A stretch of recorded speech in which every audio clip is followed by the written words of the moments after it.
The soft glow of candlelight dances across a weathered parchment as I carefully unroll it in this quiet, shadowed chamber.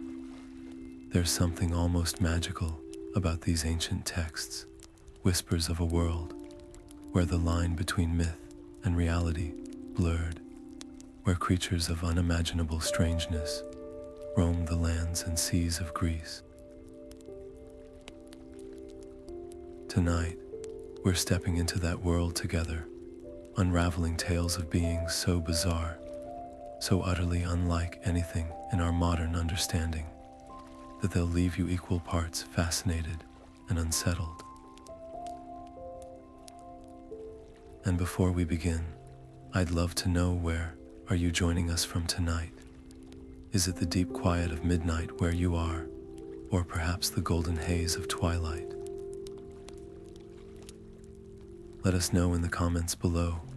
There's something special about imagining all of us, scattered across the globe, united by these ancient stories. Greek mythology isn't just a collection of fables. It's a doorway into the fears, wonders, and wildest imaginations of an entire civilization. Think about it. These stories have survived for thousands of years, passed down through generations, and yet they still hold the power to captivate us. Why? Because they're filled with creatures that defy logic, beings that challenge our very understanding of life itself. From multi-headed monsters to shapeshifters that blur the line between human and beast, the Greeks dreamed up a world where the impossible was just another part of the landscape.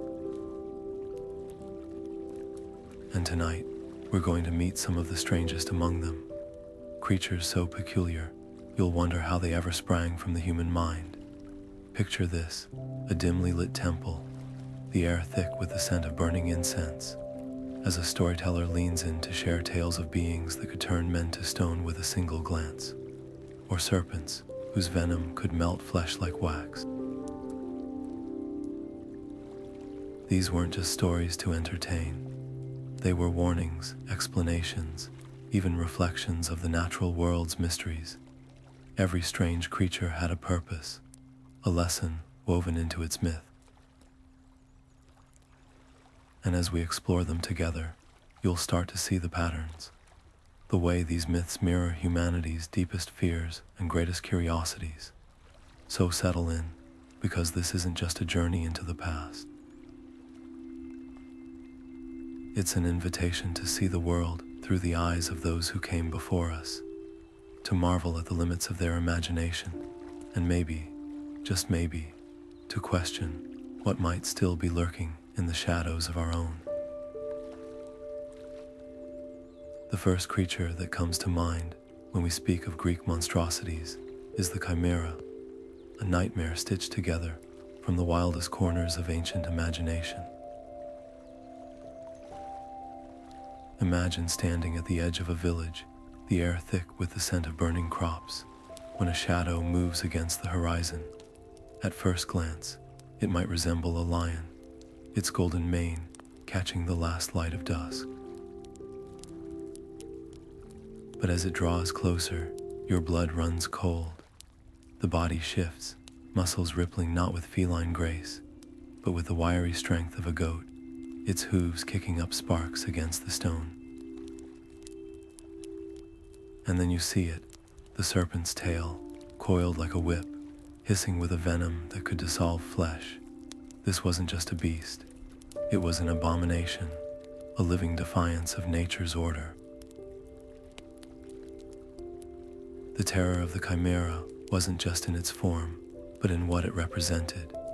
To the ancient Greeks, hybrid creatures were more than monsters. They were walking omens, embodiments of chaos, creeping into the human world.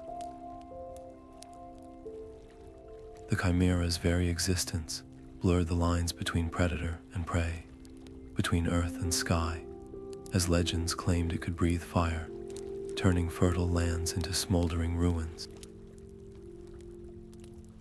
Villages whispered of its approach, of livestock vanishing in the night, of travelers found as charred bones along the roadside. It wasn't just a physical threat, it was a psychological one, a reminder that the gods could unleash horrors beyond comprehension. But where there's terror, there's always a hero waiting to rise. Enter Bellerophon, the mortal who dared to face the impossible. Armed with nothing but a spear and the winged horse Pegasus, he did what armies had failed to do. He looked the Chimera in the eye and fought fire with flight. The battle wasn't just a clash of strength, it was a dance of cunning. Bellerophon couldn't match the Chimera's brute force, so he outthought it, driving his spear into the creature's flaming throat from above, where the beast couldn't reach. The victory wasn't just his, it was humanity's, a testament to courage against the unknown. Yet the Chimera's legacy lingers. Even its name has seeped into our language, a word we still use today to describe things that shouldn't exist, things that are pieced together from contradictions. And isn't that the power of myth? These stories aren't just relics. They are mirrors, reflecting our own fears of the unnatural, the uncontrollable. The Chimera reminds us that monsters change faces across the centuries, but the thrill of facing them, that's a tale as old as time. Now, imagine a creature so relentless that every wound you inflict only makes it stronger. A beast lurking in the murky waters of Lerna, its many heads swaying like poisonous reeds in the damp air. This was the Hydra, not just a monster, but an impossible challenge, a puzzle woven from scales and venom. The moment Hercules stepped into its domain, he must have felt the weight of that impossibility. The way its heads writhed, each one hissing with a malice all its own. And then came the horrifying truth. Cut one off, and two more would sprout in its place. This wasn't just a fight, it was a nightmare with no end. But here's where the myth becomes more than a tale of brute strength. Hercules, for all his power, couldn't rely on muscle alone. The Hydra demanded something deeper: strategy, adaptability, a willingness to rethink the rules. With each swing of his sword, the problem grew worse, until he realized the only way forward was to change the game entirely. Enter Iolaus, his nephew, who brought not a weapon, but an idea, searing the stumps with fire before new heads could form.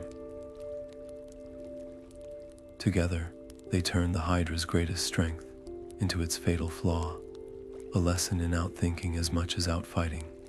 And let's not forget the final twist: the Hydra's immortal head, buried beneath a boulder after it was severed. Even in defeat, the creature left a mark, its venom later coating Hercules' arrows, turning them into weapons of myth. There's something profoundly human in that detail, the way our greatest struggles leave us changed, armed with hard-won wisdom. The Hydra wasn't just a monster to be slain, it was a mirror, reflecting the truth that some challenges multiply when attacked head-on, demanding creativity, collaboration, and maybe even a little fire. Think about the stories we tell today. How often we describe problems as Hydra-headed when they seem to grow beyond our control. The myth endures because it's not just about a hero and a beast. It's about the nature of adversity itself.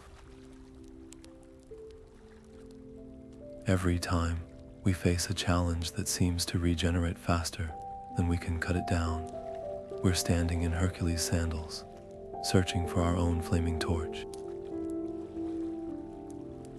The Hydra teaches us that victory isn't always about force. Sometimes it's about learning to see the problem in a new light and having the courage to try something no one else has thought of yet. Somewhere in the endless gloom of the Underworld, where the air hangs thick with the whispers of lost souls, a sound cuts through the silence. Not a howl, but a chorus of them, deep and guttural, vibrating through the bones of those who hear it. This is the domain of Cerberus, the three-headed sentinel whose very presence marks the point of no return. Imagine standing at the threshold of Hades, the weight of the afterlife pressing down on you when those 6 eyes lock onto yours, each pair gleaming with a different shade of menace. One head snarls, baring teeth like daggers. Another drools venom that sizzles against the stone floor. The third simply watches, cold and calculating, as if measuring your worthiness to pass, or your desperation to flee. This wasn't just a guard dog. Cerberus was a living boundary, a manifestation of the ancient Greeks' deepest existential fear, that death was a one-way journey.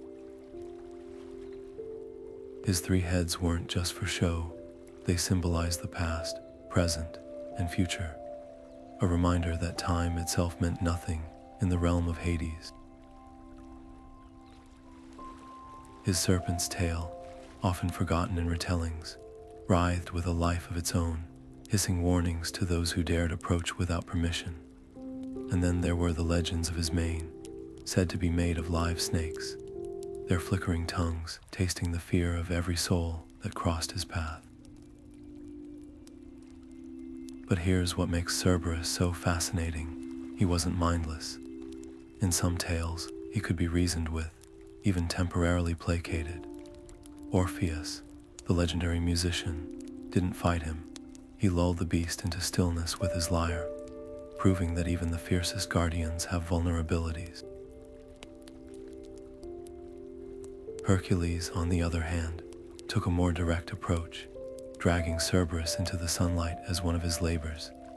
Yet even then, the hound wasn't slain, just subdued, a nod to the Greeks' belief that some forces are too primordial to destroy.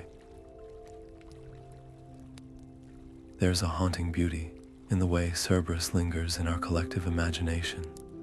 He's not just a monster, he's the ultimate gatekeeper, a reminder that some doors, once closed, aren't meant to reopen. Modern stories still echo his role. Think of the hellhounds in folklore, or the 3-headed dogs in fantasy novels. They all owe a debt to that original shadow lurking at the edge of the afterlife, growling a warning that echoes across millennia. Not yet. Not unless you're ready.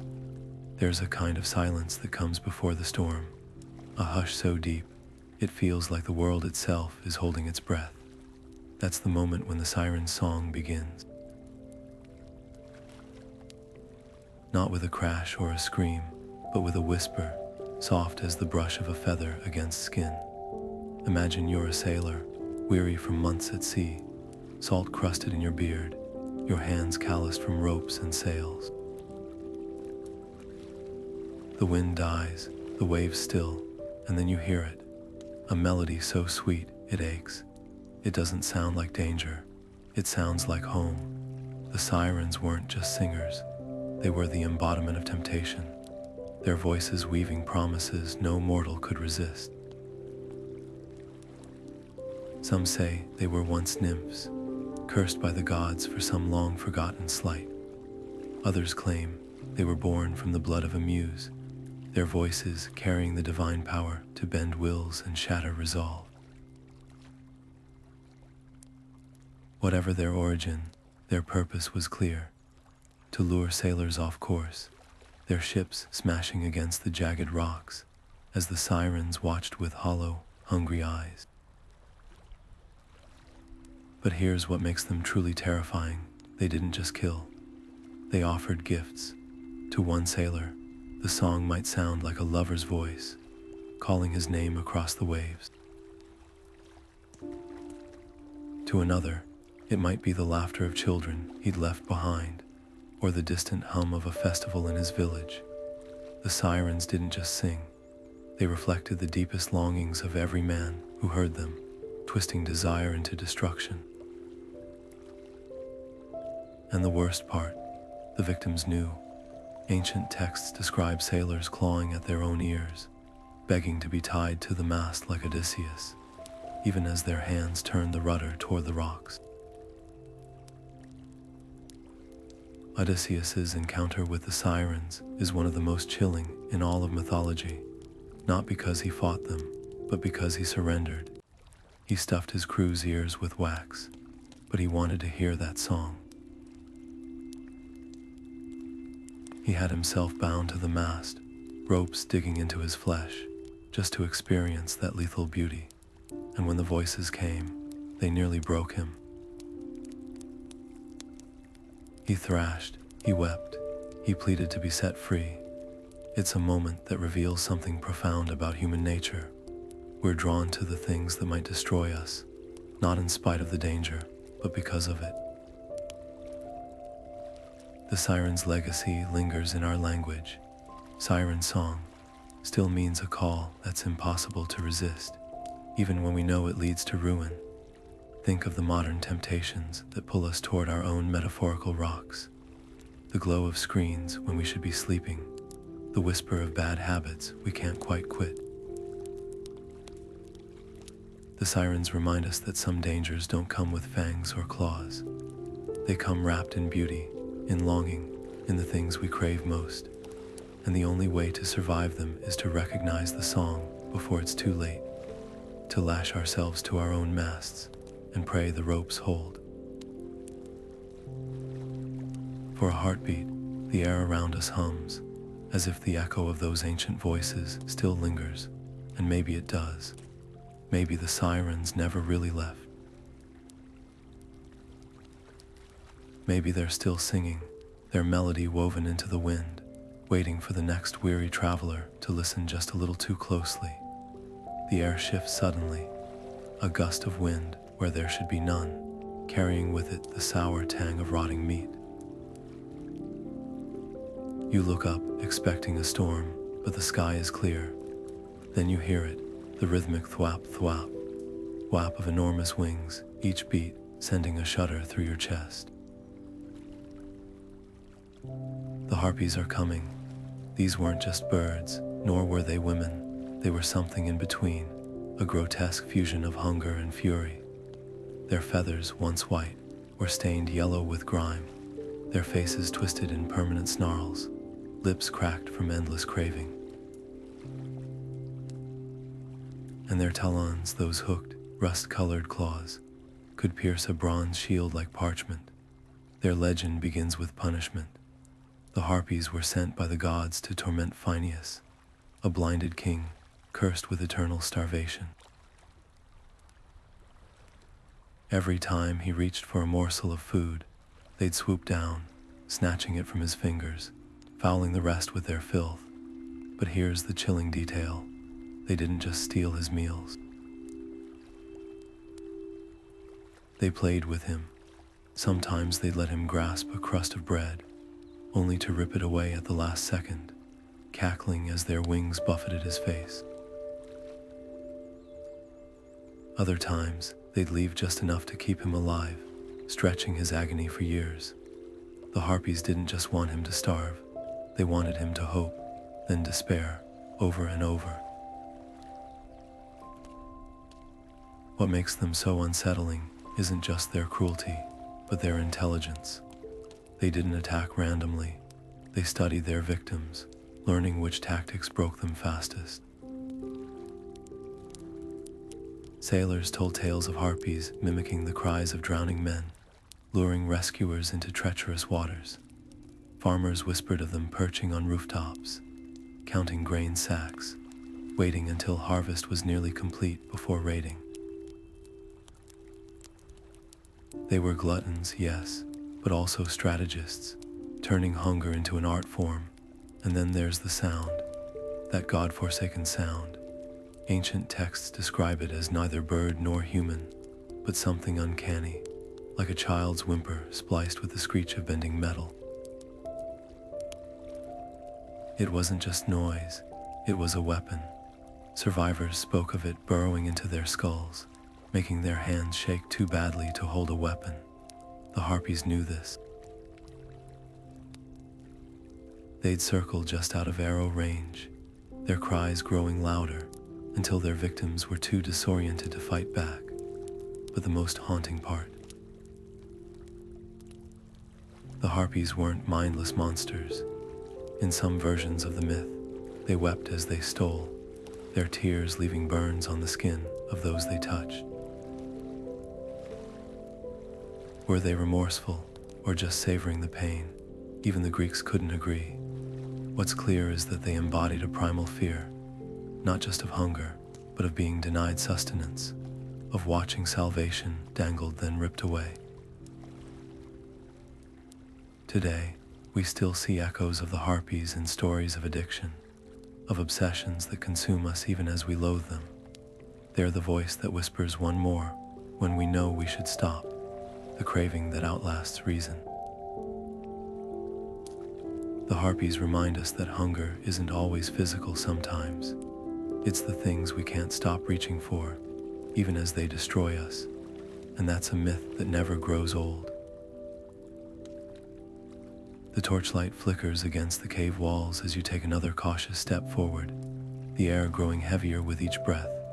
Then, a sound, not the skitter of rats or the drip of water, but something far more sinister, the slow, rhythmic hiss of serpents coiling and uncoiling. You freeze, because in the deepest recesses of your mind, you already know what awaits. One glance, just one, and your story ends here, your body frozen in eternal terror. This is the domain of Medusa, the Gorgon whose very gaze turned flesh to stone, and whose legend has slithered through centuries, leaving a trail of petrified fascination in its wake. What makes Medusa so uniquely terrifying isn't just her power, but her origin. Once she was beautiful, a priestess of Athena, her hair gleaming like polished onyx. But beauty in myth is often a prelude to tragedy. When Poseidon violated her in Athena's temple, the goddess's wrath fell not on the god, but on Medusa herself. Her hair writhed into living vipers, her gaze became a weapon, and her face twisted into something so horrifying, even her reflection could kill. There's a cruel irony here, the victim punished twice over, first by violence, then by transformation. Medusa's curse wasn't just about turning men to stone, it was about isolation, ensuring no one could ever look upon her again without suffering the same fate. And yet, her power fascinates as much as it terrifies. Think of the way artists and storytellers have depicted her over the ages. The serpentine locks frozen in marble, the wide, agonized eyes that seem to plead for understanding even as they bring death. There's a reason her image adorned shields and temple walls. The Gorgon's face was both a warning and a ward, a symbol of protection through fear. To face Medusa was to confront the ultimate taboo, the line between seeing and being seen, between curiosity and catastrophe. Then comes Perseus, the hero armed with divine gifts, a mirrored shield from Athena, winged sandals from Hermes, a sword sharper than reason. His triumph wasn't just in slaying Medusa, but in the way he did it avoiding her gaze, using reflection as both weapon and shield. There's poetry in that. The man who couldn't look directly at her still managed to take her power for himself, her severed head still potent enough to turn enemies to stone. Even in death, Medusa's gaze endured, a reminder that some legacies can't be buried. But here's the question that lingers like the echo of a scream in an empty hall. Was Medusa truly a monster, or a woman monstrously wrong? Modern retellings have reclaimed her, painting her as a tragic figure, a survivor whose rage was justified. The snakes, once symbols of horror, now twist into emblems of resilience. Her gaze, once a curse, becomes a shield against further harm. It's a shift that speaks volumes about how myths evolve, how the same story can petrify or empower, depending on who tells it. So the next time you feel the prickle of unseen eyes on your neck, remember Medusa. Remember that some truths are too dangerous to face head-on, that sometimes survival means looking sideways, through reflection, through metaphor. And perhaps, just perhaps, spare a thought for the woman behind the legend, whose story was carved not just in stone, but in the collective shudder of humanity itself. The walls of the labyrinth press close, their rough-hewn stone slick with condensation that drips like a slow, mocking countdown. Every footfall echoes too loudly in the suffocating dark, every turn indistinguishable from the last. This isn't just a maze, it's a living nightmare designed to disorient, to break the spirit before the body even meets its end. And somewhere in the heart of this twisting prison, the Minotaur waits, his breath a wet, ragged sound that seems to come from all directions at once. You can almost smell him, the musk of wet fur, the iron tang of old blood, the sour reek of confinement. He wasn't born a monster. He was made one, a testament to the cruel whims of gods and kings. The story begins with a betrayal. King Minos of Crete, too proud to sacrifice an ordinary bull to Poseidon, kept a magnificent white bull for himself. In retaliation, the god made Minos' wife, Pasiphae, fall in love with the creature. The result, a child born with the body of a man and the head of a bull Asterion, the Minotaur. But here's the tragedy. The Minotaur wasn't inherently evil. He was a scared, confused creature, raging against the walls of a life he never chose. Imprisoned in Daedalus' labyrinth, he became less a beast and more a symbol of shame, of secrets, of the monstrous things we lock away and pretend don't exist. Enter Theseus, the would-be hero, armed with nothing but a ball of thread and the desperate hope of ending Crete's gruesome tribute. 7 Athenian youths and maidens fed to the Minotaur every 9 years. The labyrinth wasn't just a physical challenge, it was a psychological gauntlet. The silence, the stale air, the creeping dread that the next corner might reveal not the exit, but those yellowed horns glinting in the gloom. Theseus' true test wasn't strength, it was endurance, the will to keep moving when every instinct screams to collapse in despair, and then the confrontation. The Minotaur isn't some mindless brute in the oldest versions of the myth. He's pitiable, confused, lashing out, because violence is the only language he's ever known. When Theseus delivers the killing blow, it's not a triumphant moment, it's a release. For the Minotaur, for Athens, even for Crete, which could no longer hide its monstrous secret. The labyrinth, once a symbol of fear, becomes a relic, but the story doesn't end there, because myths are never just about the monster or the hero, they're about us. The Minotaur's labyrinth lives on in the metaphors we use every day, the tangled paths of grief, the mazes of bureaucracy, the way trauma can twist our memories into corridors we can't escape. And the Minotaur himself, he's the part of us we're afraid to face, the anger or shame we've locked away, convinced it's too monstrous to ever set free. Theseus may have slain the beast, but he also left us with a warning. Labyrinths don't disappear just because we find our way out. They wait, silent and patient, for the next lost soul to stumble in. The real question isn't how to kill the Minotaur, it's whether we'd recognize him if we met him in the mirror. The ground trembles beneath your feet, as you crouch behind a boulder, your fingers digging into the damp earth.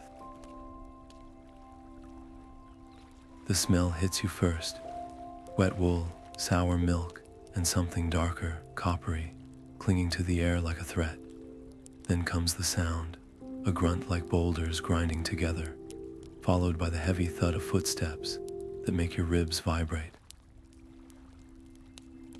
You dare to peek over the stone, and there he is, Polyphemus, the Cyclops, his massive silhouette blotting out the firelight from his cave. One eye, just one, milky white with a pupil like a slit of molten gold, scanning the cliffs with slow, deliberate menace. This isn't just a giant. Polyphemus is raw, primal force given form, a being who carves his own rules into the flesh of the world. The myths paint him as a shepherd, but forget pastoral tranquility. His flocks are terrorized into obedience, their bleats sharp with panic. And his home, a cavern strewn with splintered bones, the walls smeared with remnants of meals that walked in on two legs. There's no cunning here, no elaborate traps, just the brutal simplicity of a creature who knows he's the strongest thing on this island. When he picks up a boulder to hurl at ships, it's not strategy, it's a toddler smashing toys, reveling in the crunch. Yet there's something almost pitiable in Polyphemus' brutality. Homer's Odyssey gives us glimpses of the Cyclops' loneliness, his drunken ramblings to his absent father Poseidon, his clumsy attempts at camaraderie with his ram. He's a child in a monster's body, swinging between fury and vulnerability. When Odysseus and his men blind him, the giant's wails shake the cliffs, not just from pain, but from betrayal. He'd offered them hospitality in his own twisted way, and they repaid him with agony. And then there's the name, Nobody, Odysseus' infamous trick, telling Polyphemus his name was Nobody, so the Cyclops' cries for help would sound absurd, is more than just clever wordplay. It's a theft. By refusing to give his real name, Odysseus strips the giant of even the dignity of knowing who hurt him. The Cyclops roars into the night, howling that nobody has blinded him, and the other giants shrug and walk away. It's the ultimate humiliation, to be broken by a ghost, a shadow, a lie. But here's the twist that lingers. Polyphemus gets the last laugh. His curse, his prayer to Poseidon, haunts Odysseus for decades, turning the hero's journey home into a nightmare. In the end, the Cyclops' raw, unfiltered rage proves more powerful than all of Odysseus' wit. There's a lesson there about the limits of cleverness, about the way brute honesty can outlast 1,000 pretty lies. Modern storytellers have softened Polyphemus, recasting him as a misunderstood outcast or a comic relief oaf. But the original myth doesn't let us off that easy. He's a reminder that some forces can't be reasoned with, only survived. When you hear thunder in the distance or feel the ground quiver underfoot, remember, the Cyclops isn't just a monster from a dusty old poem. He's the embodiment of every unstoppable force we've ever faced: the earthquake, the hurricane, the kind of grief that doesn't care how smart you are. And sometimes, the only way out is to whisper, "Nobody," into the dark, and run. The parchment crackles under your fingertips, its surface rough as the hide of the beast. It describes a creature whose very name sent villages into hushed silence. The Nemean lion wasn't just a predator, it was an impossibility. Picture a lion, but magnified, its muscles coiled like mountain roots, beneath a pelt that gleamed like hammered bronze in the sunlight. No arrow could pierce it, no blade could slice through. This wasn't just armor, It was a defiance of nature, as if the gods had woven the concept of invincibility into every strand of fur. Hercules' first encounter with the lion wasn't a battle. It was a revelation. He drew his bow, loosed an arrow with the precision that had felled giants, and watched in disbelief as the shaft shattered against the beast's flank. The lion didn't even flinch. It turned those golden eyes on him, pupils slit with something almost like amusement, as if to say, "Is that all you have?" That moment changed everything. Hercules, the demigod who'd faced armies, realized he was outmatched, not by strength, but by sheer, unbreakable design. So he did what heroes do. When brute force fails, he adapted. The legends say he chased the lion into its cave, a cavern stinking of old blood and crushed bones. With no weapons left, he used the walls themselves, grappling the beast until his arms trembled with exhaustion, until his own breath came in ragged gasps. The struggle lasted for days, a test of endurance as much as strength, and when Hercules finally emerged, dragging the lion's limp form behind him, it wasn't just a victory, it was a lesson. The pelt that had repelled every weapon became his cloak, a symbol that sometimes the only way to conquer the unconquerable is to outlast it. But here's what the myths don't always mention. The Nemean lion wasn't just a monster. Some say it was a celestial being, cast down from the stars as punishment. Others whisper it was the spawn of Echidna, the mother of monsters, a sibling to the Hydra and Cerberus. Its invincibility wasn't random, it was a cosmic joke, a way for the gods to remind mortals of their limits. And yet, Hercules wore its pelt with pride. There's poetry in that. The very thing meant to humble humanity became a banner of its resilience.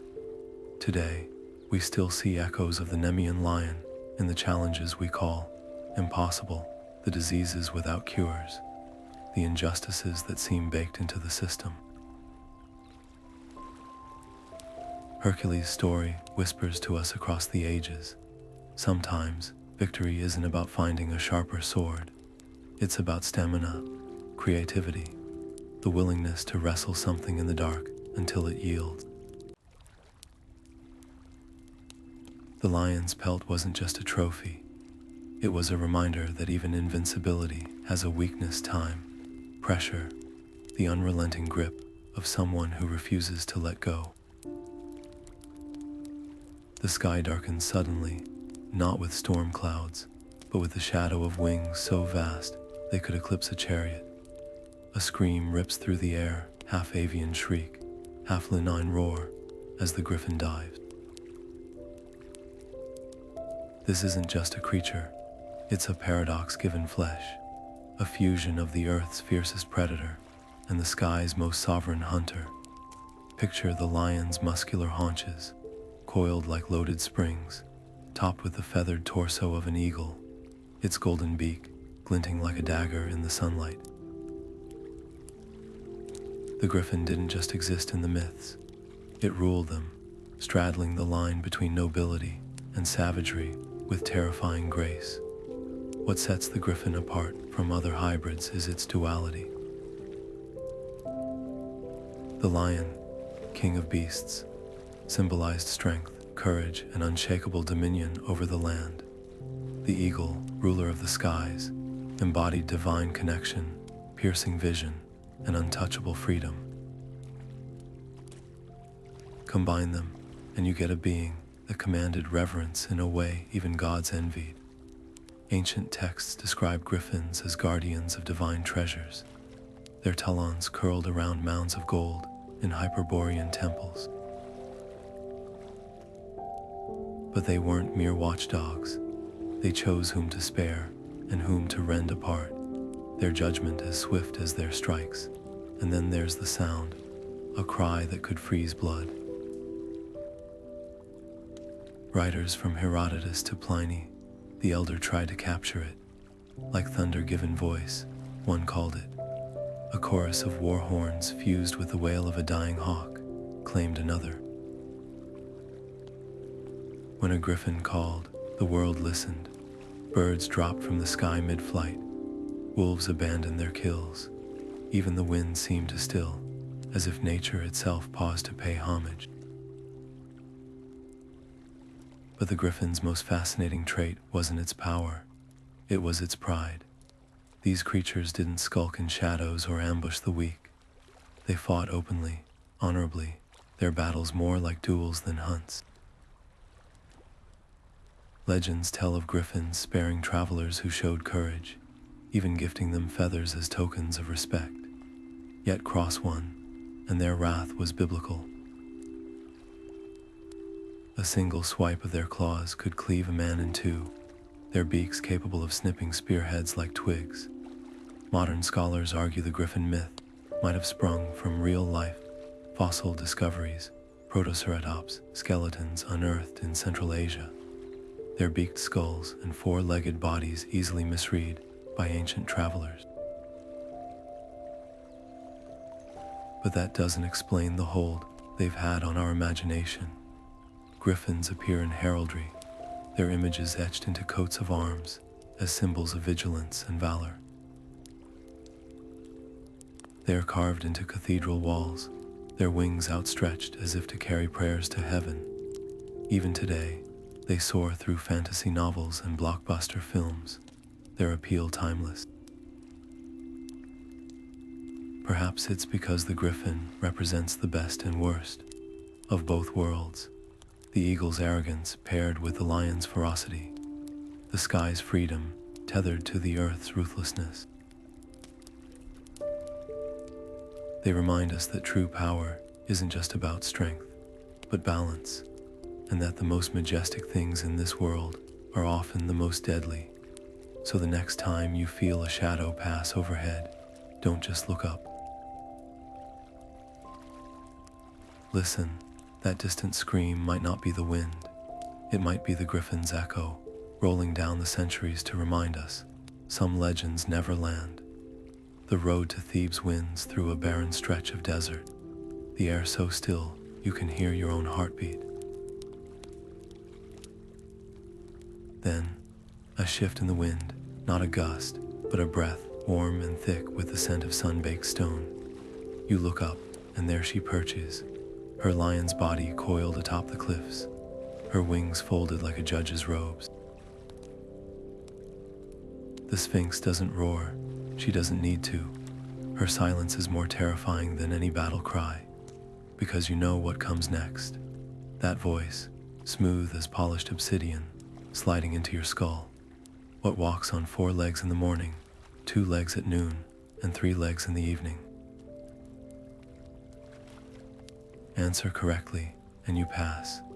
Answer wrong, well, the bones littering the ravine below tell that story. This wasn't just a riddle. It was a trial by intellect, a gauntlet designed to separate the worthy from the doomed. The Sphinx embodied the ancient Greek obsession with wisdom as both weapon and shield. Her hybrid form said it all, the body of a lion, raw power, restrained by the wings of an eagle, soaring reason, perched atop primal strength. And her human face, that was the cruelest touch. It made her seem almost empathetic, as if she took no pleasure in snapping the spines of those who failed. Almost, but here's what most retellings miss. The riddle wasn't arbitrary. It mirrored the Sphinx's own nature, like the answer man, crawling as a baby, walking upright in adulthood, leaning on a cane in old age. She was a paradox, part monster, part philosopher, part deity. Some legends claim she was sent by Hera to punish Thebes for King Laius' sins. Others say she sprang from the earth itself, a manifestation of the land's fury. Either way, Her presence wasn't just a threat, it was a mirror. She forced travelers to confront the fragility of their own existence, the inevitable decay of the body, the fleeting nature of strength. Then came Oedipus. The tragic prince didn't outmuscle the Sphinx. He outthought her, his answer slicing through her game like a spear through fog. The moment the solution left his lips, something extraordinary happened. The Sphinx didn't rage, she didn't attack. She simply let go. With a scream that split the sky, she hurled herself from the cliff, shattering on the rocks below. Victory, not quite. Her death lifted the curse from Thebes, but it cursed Oedipus in ways he couldn't yet imagine. There's a lesson there. Some truths, once seen, can't be unseen. Solving the riddle set him on the path to his own doom, a spiral of unintended consequences. The Sphinx's legacy slithers through our language even now. Sphinx-like describes anyone inscrutable, their motives hidden behind a smile. But dig deeper, and you'll find her influence in everything from labyrinthine escape rooms to the existential puzzles of modern philosophy. She's a reminder that knowledge isn't just power, it's peril. Every answer unlocks new questions, and every victory carries the seeds of the next tragedy. So the next time you face an impossible problem, remember, the real danger isn't failing to solve it. It's what happens after you do. The night air hums with the whisper of wings, too large for a bat, too quiet for an owl. Then you see her, a figure silhouetted against the moonlit path, her curves draped in silk that glows like liquid silver. She calls to you, her voice a melody that pools in your chest, warm as honeyed wine. This is the Impusa's first gift, the illusion of desire. She doesn't attack, she invites, and that's what makes her so horrifying. Impusa wasn't just a monster, she was a performance. A daughter of the goddess Hecate, she wielded shape-shifting like a sculptor wields clay. One moment, a radiant maiden with eyes like twilight, the next a thing of nightmare. Her legs, when she chose to reveal them, were said to be forged from bronze and donkey hide, ending in hooves that clicked against stone like knives on a whetstone. But the worst part, she knew what you craved. Lonely travelers saw a lover's smile. Hungry merchants smelled roasting meat. She mirrored your weaknesses back to you, a predator wearing your longing as a mask. Ancient texts describe her tactics with chilling precision. She'd lead victims to secluded glades, her laughter like wind chimes, until the moment her skin split. Some said her true face pulsed with the pallor of a corpse, her mouth unhinging like a serpent's to reveal iron teeth. Others swore her hair writhed into living flames, licking at the air with a hunger all their own. But the common thread was the betrayal, that gasp of realization, the split second when charm curdled into horror, was her favorite flavor, and then there's the blood. Impusa didn't just kill, she fed, draining her victims' vitality until they withered like grapes on a vine. Some myths claim she left them alive, hollowed out husks cursed to wander with her voice, forever echoing in their skulls. It's a metaphor that still resonates. How often do we chase pretty illusions, only to find ourselves emptier than before? The Impusa's legacy isn't just a monster tale. It's a warning about the cost of mistaking hunger for truth. Yet here's the twist. Impusa wasn't invincible. The ancients believed she feared insult more than steel. A single harsh word could send her shrieking into the shadows, her glamour crumbling like ash. There's power in that. Sometimes, the The best way to defeat a lie isn't with force, but with the courage to name it. So the next time something seems too perfect, too tailored to your desires, remember the Impusa's hooves clicking in the dark. And ask yourself, what's the price of the fantasy? The marshes of Stymphalian weren't silent, not truly. Beneath the croak of frogs and the rustle of reeds lurked another sound, one that set teeth on edge, the dry, metallic click, click, click of feathers brushing against feathers. Not the soft whisper of down, but the jagged scrape of bronze against bronze. That's how you knew they were near. The Stymphalian birds, creatures so unnatural, they seemed less like animals and more like weapons left to rust in the damp. Their wings weren't feathered, they were plated, each edge honed to a razor's sharpness, their beaks and talons cast from the same unforgiving metal. When they took flight, the air didn't just stir, it screamed, the sound of 1,000 swords being drawn at once. Hercules' task wasn't just to kill them. It was to survive them. The birds didn't hunt like eagles or owls. They rained themselves upon their victims, a lethal hail of slicing wings and piercing beaks. Farmers told tales of finding their livestock not mangled, but flayed, as if the birds had stripped them apart with surgical precision, and the marshes offered no refuge. Their waters were too shallow to drown the creatures, too thick with mud to outrun them. The birds thrived in that liminal space, neither fully of the water nor the sky, their very existence a mockery of natural order. But here's where the myth takes a turn toward the ingenious. Hercules didn't face them head on. He couldn't. Instead, he used the birds' greatest strength against them, their noise.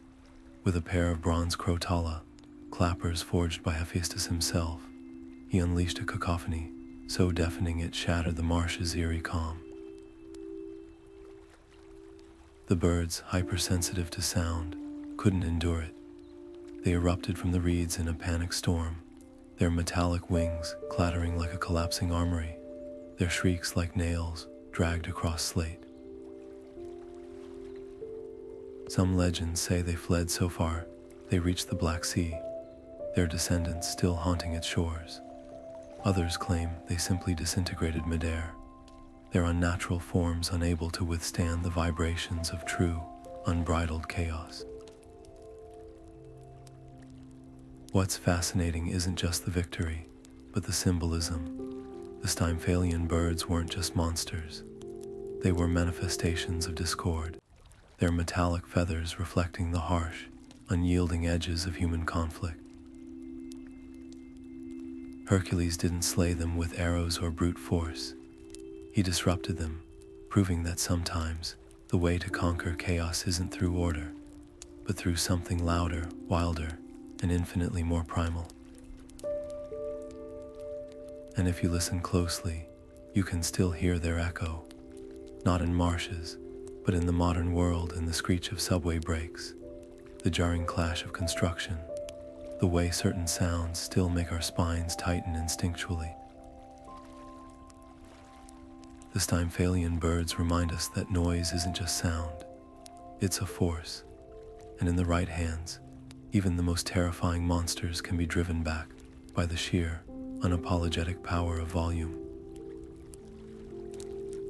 The firelight flickers across the clearing as the sound of hooves thundering against earth grows louder, not the steady rhythm of a galloping horse, but something uneven, almost drunken.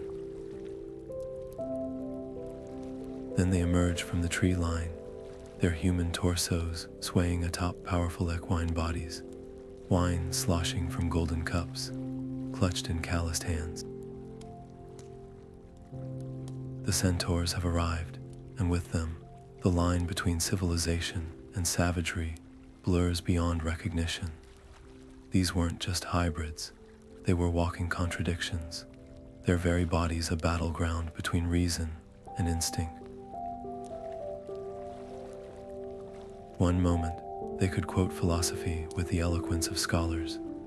The next, they'd smash amphorae against rocks, howling at the moon like beasts. Take Chiron, the noblest of them all, a mentor to heroes like Achilles and Hercules. His wisdom as vast as the starry sky he studied. His cave wasn't a den, but a sanctuary, lined with healing herbs and celestial maps.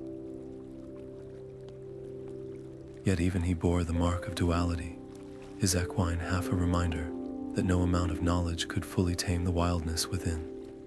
Then there were centaurs like Eurytion, who crashed weddings with violence in their eyes, their idea of revelry ending in trampled tables and bloodied fists. The same creatures who could chart the movement of planets might also tear a man limb from limb over a spilled drink. The most infamous clash came at the wedding of Pirithous, where the centaurs, invited as guests, descended into madness at the scent of wine.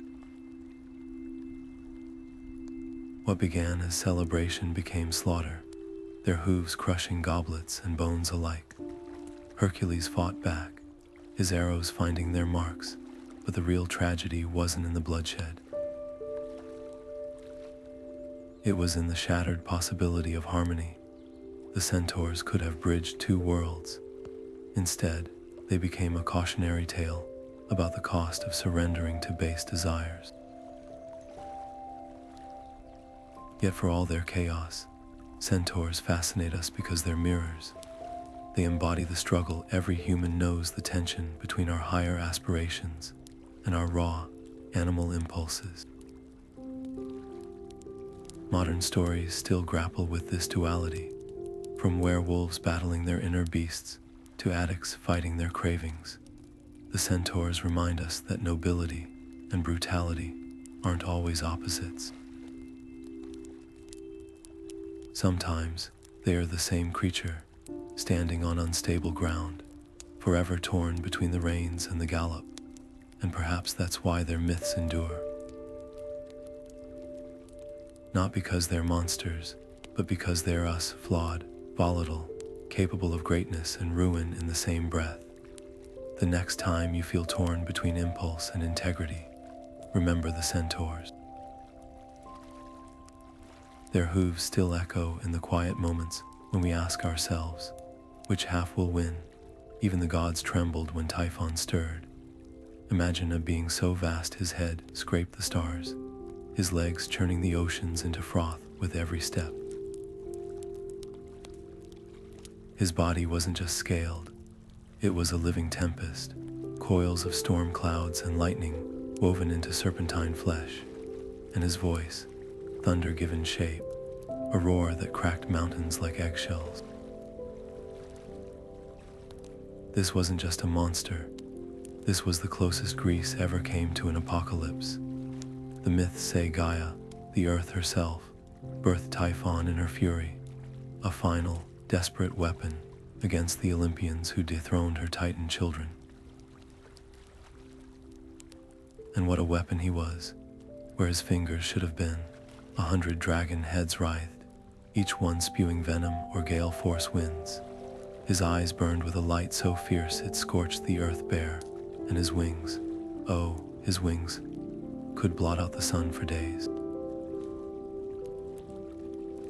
When he moved, earthquakes rippled across continents. When he breathed, hurricanes drowned entire cities. This was chaos incarnate, a force so primordial even Zeus hesitated before facing him. The battle that followed reshaped the world. Lightning clashed against typhoon winds, the sky itself splitting apart as god and monster fought. At one point, Typhon tore out Zeus's sinews, leaving the king of gods limp as a doll. A humbling moment that showed no power, divine or mortal, was invincible. But Zeus, ever cunning, rallied. With recovered strength and a volley of lightning bolts hotter than the sun's core, he finally pinned Typhon beneath Mount Etna. Even then, the Titan wasn't truly defeated. His rage still boils in the volcano's heart, the occasional eruption, a reminder that some forces can only be contained, never destroyed.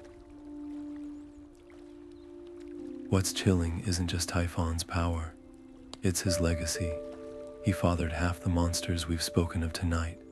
Cerberus, the Chimera, the Hydra, all sprung from his lineage. In a way, every terror we've explored is a fragment of his essence, a piece of that original, world-shattering fury. And isn't that how fear works? It spawns new iterations, adapting, evolving, never quite eradicated. Modern science even echoes this myth. We still name hurricanes and typhoons after him, a nod to the ancients who saw nature's wrath as something alive, something with teeth.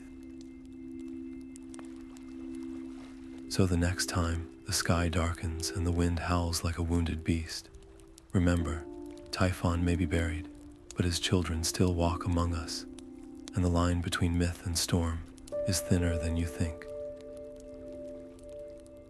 Deep in the earth's darkest crevices, where the air grows thick with the scent of damp stone and something older, something alive, Echidna stirs.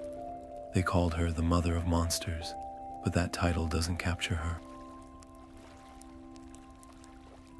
She wasn't just a parent, she was a living womb of nightmares, her very existence a blasphemy against nature's order. Picture her coiled in the gloom, a woman's face, beautiful as a carving on a temple frieze, framed by a nest of serpents that slithered where her hair should be. But from the neck down, her body was pure serpent, scales glistening like oil in torchlight, muscles rippling with the quiet power of a landslide waiting to happen. Her lineage was as terrifying as her form, born of Tartarus, the abyss beneath the underworld, and Gaia, the earth herself. Echidna was divinity and decay twisted together. She didn't just birth monsters, she perfected them. The Hydra, with its regenerating heads, her child, Cerberus, the three-headed hound of Hades, hers too. The Chimera, the Nemean lion, even the Sphinx, all sprang from her bloodline. Each one was a masterpiece of horror, tailor-made to test heroes, to humble kings, to remind mortals that for all their cities and fires, they'd never truly conquer the dark. Yet for all her dread, Echidna wasn't mindless.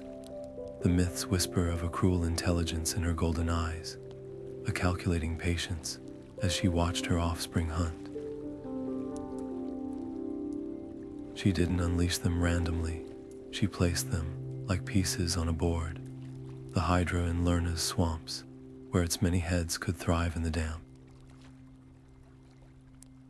The Nemean lion in a sun-baked valley, its golden pelt blending seamlessly with the tall grass. Echidna understood terrain, psychology, the art of the ambush. Her children weren't just killers, they were lessons, each one designed to exploit a different mortal weakness. And then there's the chilling intimacy of her myth. Unlike Typhon, her mate, who roared and quaked his way across the world, Echidna preferred the shadows. She didn't conquer, she infested. Her lair was a cave so hidden, even the gods struggled to find it, a place where the walls pulsed with the heartbeat of unborn horrors. Some say she still slithers there, half in dreams, birthing new terrors into the world's subconscious. After all, every culture has its monsters. Maybe they're all hers. The Greeks feared her, yes, but they also respected her. In a strange way, Echidna was the ultimate equalizer. Her children didn't care if you were a prince or a peasant. They only cared if you were mortal. She was the great leveler, the reminder that no amount of gold or glory could shield you from the things that lurk just beyond the firelight. And perhaps that's why her legacy endures. Because every time we shudder at a rustle in the dark, every time we hesitate at the edge of an unexplored wood, we're hearing the echo of her scales sliding across stone. The mother of monsters never really dies. She just waits for us to forget, so her children can hunt anew. The scholar's hands move slowly, the parchment whispering as it curls in on itself, the ink-stained tales of monsters and heroes now hidden from view. The last flicker of candlelight dances across their fingertips before surrendering to the dark, leaving only the faint scent of smoke and the weight of stories just spoken.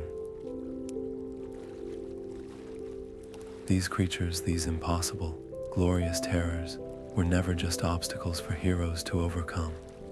They were the shadows against which humanity first glimpsed its own light. Every hiss of the Hydra, every mournful wail of the Sirens, every thunderous step of the Minotaur in his labyrinth, they forced mortals to sharpen their wits, steady their hands, and discover what they were truly capable of. Think of Hercules, not in his triumphs, but in his moments of desperation. The way his breath must have burned in his lungs as he wrestled the Nemean lion, the sweat stinging his eyes as he outsmarted the Stymphalian birds. These weren't just feats of strength, they were acts of reinvention. Each monster demanded something new from him, something deeper. And isn't that the heart of every great myth? Not the victory, but the transformation it requires. Yet the stories linger for another reason. Long after the heroes fade, the monsters remain, slithering through our collective imagination. They evolve, yes, taking new forms in our books, our films, our nightmares, but their essence stays the same. The Chimera becomes the genetic experiment gone wrong. The sirens hum through our headphones, luring us into endless scrolls. The Minotaur's labyrinth twists into the algorithms that trap us in loops of anger or longing. The names change, but the fears, those are eternal. So as the last ember of the candle winks out, remember this: mythology never really ends. It just waits for us in the dark corners of the modern world, whispering the same question it asked the ancient Greeks. When the next monster rises, whether it's born from a lab, a screen, or the depths of our own hearts, will we be ready? Will we face it with the courage of Theseus, the cunning of Odysseus, the stubborn hope of Perseus? Or will we forget the old lessons and let the shadows win? The parchment is rolled, the tale is told, but somewhere beyond the firelight, something stirs.